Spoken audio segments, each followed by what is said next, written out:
Hi there, and welcome to the Gerry Anderson YouTube channel. I'm Ross, and today we're going to be recreating Space 1999 model effects using our very own Pallet Eagle collectible. Let's go!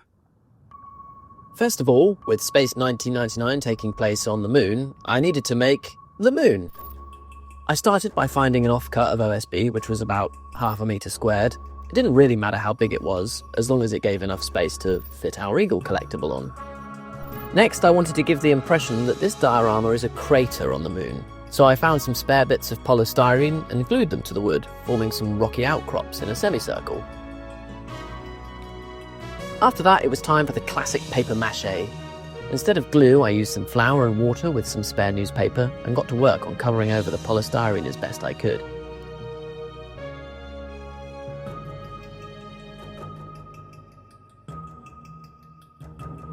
It took a little while to dry, but the next step was fun. I got some polyfiller and spread it over the bumps, attempting to make the surface look more naturally rocky. This turned out to be very helpful for covering over any cracks in the paper mache as well.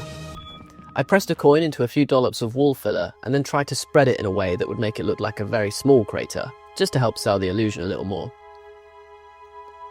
Next, time for the paint. First of all, the black primer. Then a nice solid grey. Finally, I then went for a white highlight. The moon is quite dark and grey in Space 1999, so I perhaps went a little over the top with the bright colour. But I sprayed it just from one angle to make it look like one big key light, like a giant nearby sun. Once that was dry, the Eagle was ready for action, and we took it to the studio to film the trailer. We started with some cool stills. We put the diorama on a turntable to try and get some cool shots, and we shone a torch into the camera to try and get some cool lens flares. Then the really fun part. Using cable ties on the intricate girder work of the Eagles, we were able to lift it in and out of shot with ease.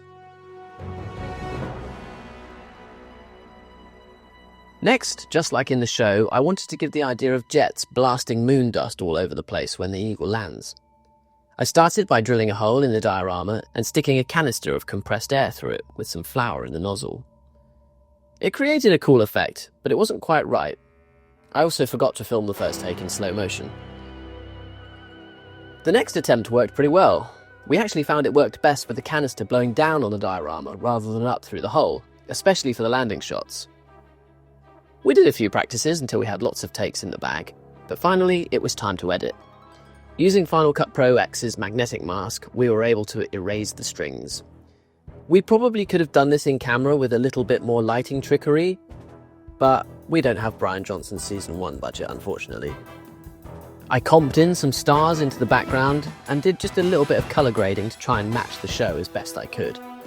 And there we have it.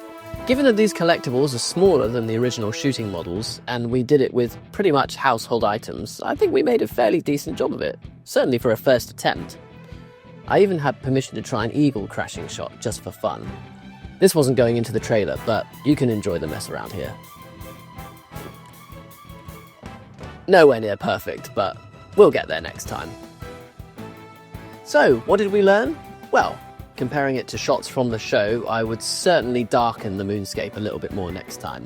And the moon looks much more sort of granular and dusty in the show, so I probably would have tried a lot harder to make the moon's surface look more sort of granular.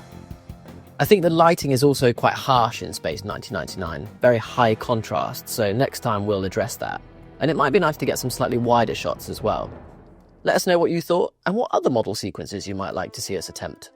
Don't forget, you can grab your very own Pallet Eagle over on the Gerry Anderson store. The link is in the description.